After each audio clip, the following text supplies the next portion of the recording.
If you were to ask me how I was doing and I told you, well, yesterday I wasn't doing as well as I am today and yada, yada, yada, and blah, blah, blah, then I would have taken a simple sentence and made it complicated when it would have been easier if I had just stated I'm doing fine.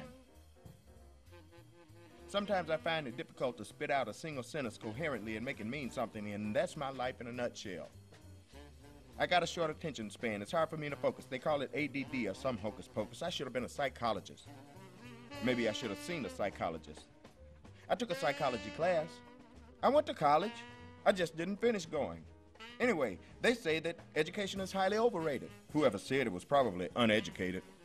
I wish I knew how to fix cars.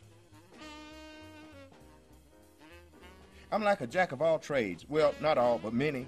But check this out. I can't master any. There must be something that I can do really, really well. Hey, I can spell. Maybe I can get a job spelling. Yeah, right, like never. I couldn't sell that idea to a professional idiot. That's why they got computers. Man, I just wish my mind would stop moving so fast.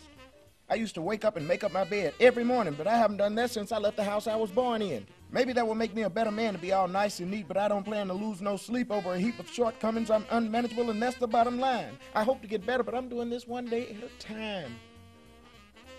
I wanted to sound intelligent, so I tried to keep up with current events, and ever since I spent time reading the paper, but it would give me a banging headache in my left eye.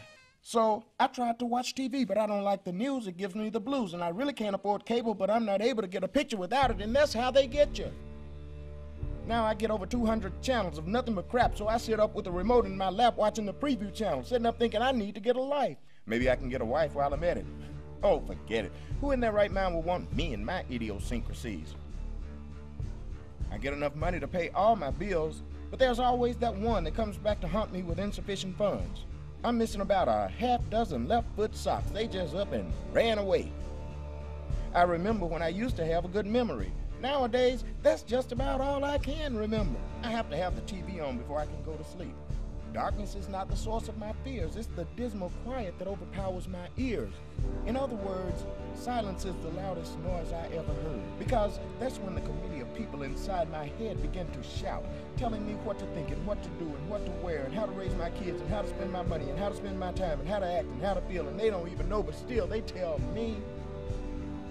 And like a fool, I submit to their influence because it's easier than resisting, but something inside of me keeps insisting, aggravated by the paradoxes so designed to keep me boxed into submission, still clinging to that everlasting hope that God will someday come along and somehow right the wrong inflicted upon all of those who suffered, long awaiting justice, seeking restitution, grasping for solutions to that infinite enigma of an everyday existence, complicated by the adamant insistence that, well, this just might be as good as it gets. Then, somewhere, in the raging silence of my thoughts, the voice of reason softly speaks, and the incoherent babble of nonsense slowly creeps from my consciousness, and it is then and only then that I can spend some quality time improving my conscious contact with God, and I experience a spiritual awakening, and I can see things clearly, and all I can hear is the voice of God speaking, and I find myself sitting willfully, and little by little I see the pieces to the puzzle of my life assembled, and the chaotic day-to-day struggle has been abandoned for the time being because a power greater than myself has restored me to sanity, and I no longer fear the quiet that I hear. The committee has been stifled by a loving and caring power, and an awesome revelation takes a hold of me and lets me know that I don't have to be powerless. And unmanageability